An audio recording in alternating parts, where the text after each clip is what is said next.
What's up, everyone? It's Marco from PhoneDog.com, and since Motorola now has 3 devices on their line, their Moto X, the Moto G, and the Moto E, I thought I should make some kind of video explaining what sort of phones they are and where they fit in the market and where they're really being priced, and really how they compete against each other and devices in the same segment. So this is the Moto X, E, and G explained type video, but this won't be replacing a full-out dogfight between those 3 devices. We will have that very soon at PhoneDog.com, so make sure to hit that subscribe button to be notified when we do upload that, and we will be uploading that pretty soon, so make sure to hit that subscribe button right now.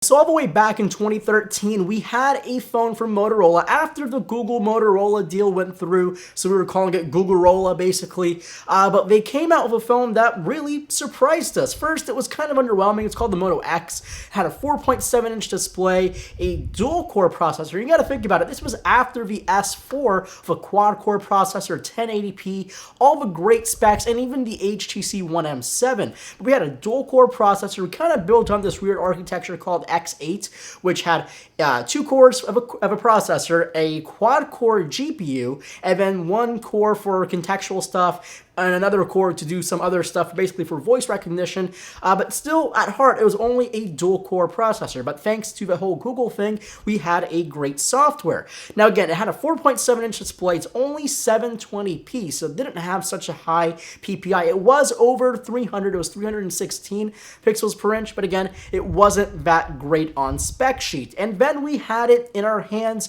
Here at PhoneDog.com, we loved the Moto X. Why? Because it had a battery life that doubled any other smartphone we've used, because I don't know why, but it had such a good battery life. Anyone who has a Moto X or has used one already knows that their Moto X will last you about a day and a half on one single charge.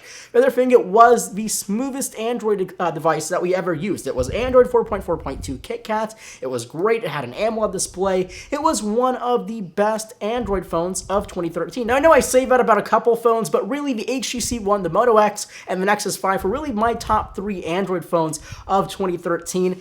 And this guy right here, I mean, it was such a great device, and one of the biggest personalities of the Moto X was the customization you could do with it on Moto Maker. So you can slap some bamboo on it. I mean, you can't do that on an iPhone 5S. You can't do that on a Samsung Galaxy S4. You can't slap bamboo on any device other than the Moto X, which is pretty darn cool. And you know what? Even now, the Moto X can still compete with all the great flagships that are coming out. I mean, it is such a good phone, and I've been using the past couple days, and you know what? I've really grown to love the Moto X again. And it kind of just reminds you of how good phones are. I mean, seriously, this is a minimal phone.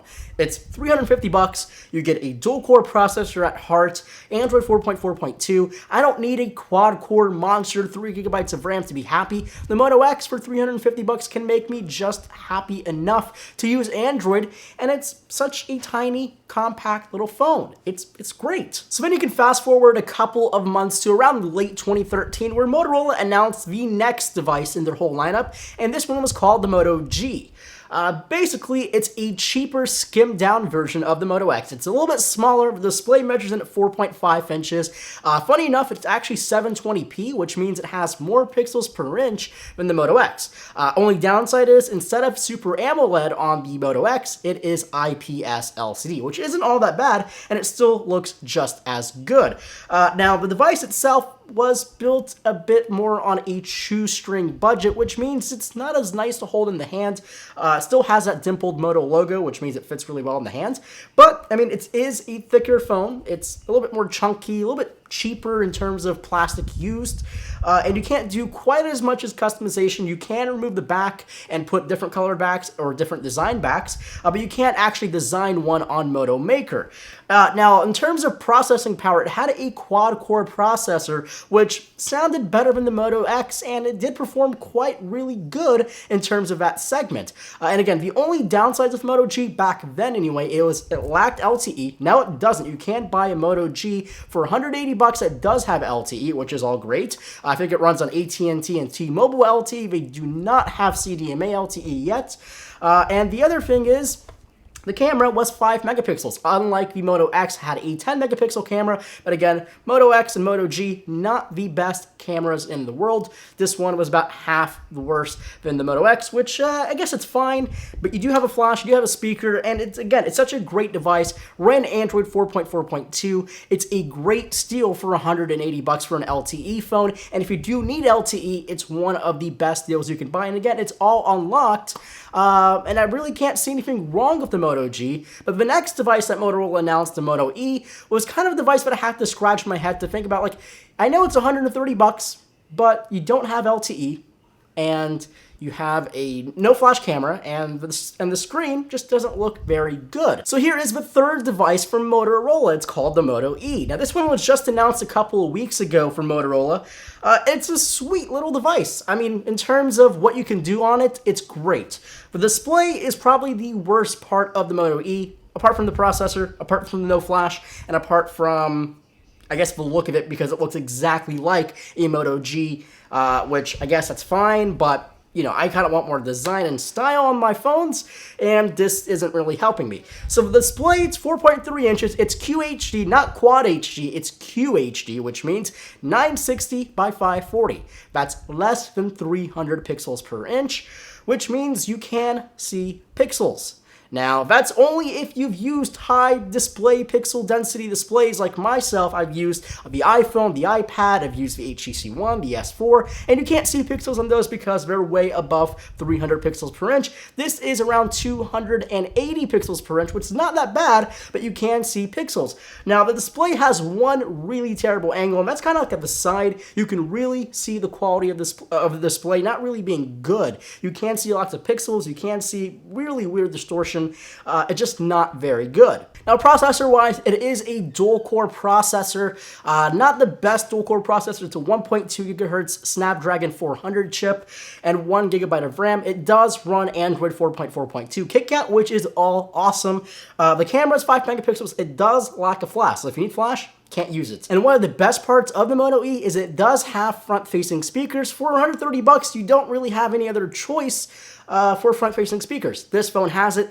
They do sound good. They sound as good as the Moto G. Not very loud, though, and they're definitely not as clear or, I guess, premium as the boom sound speakers on the HTC One. Obviously, it's not the same price segment. This is 130 bucks off contract, and the HTC One is like 700 bucks. But great things about this is you can use this on GSM carriers, so you have T-Mobile and AT&T, and they also have them available for international carriers. So it's definitely a great little device. I'll have a full review of the Moto E pretty darn soon, probably tomorrow, the day after you're seeing this video, just kind of talking about the things I do like about the Moto E and the things that I don't like, because there are a couple things that I want more from Motorola just for making their, basically they're rebranding their cell phones, making them a little cheaper, and then making them new phones, which is all great, and I understand that, but I just want more from Moto, and hopefully with their Moto X2, we can see something like that. And speaking of that, what is the future of Motorola? Now, they're not owned by Google anymore, they're owned by Lenovo, but we are seeing these rumors and specs and leaked photos of the Moto X2, or X squared. I kind of like X squared a little bit more of an X2. 5-inch display. Obviously, we're going to have specs that are going to compete with the new 801 chip. Obviously, they're probably not going to use the same chip that was on the S4 and the HTC One because they never have in the past. So I'm not sure why they would start today or in the near future, but hopefully we'll have some amazing, incredible smartphone that's premium that will only cost you about $359. So thanks for watching this explained video. Make sure to hit that thumbs up button to let us know you enjoyed this type of video, and subscribe for future content here from PhoneDog.com. Follow me on Twitter, and I'll see you guys in the next video.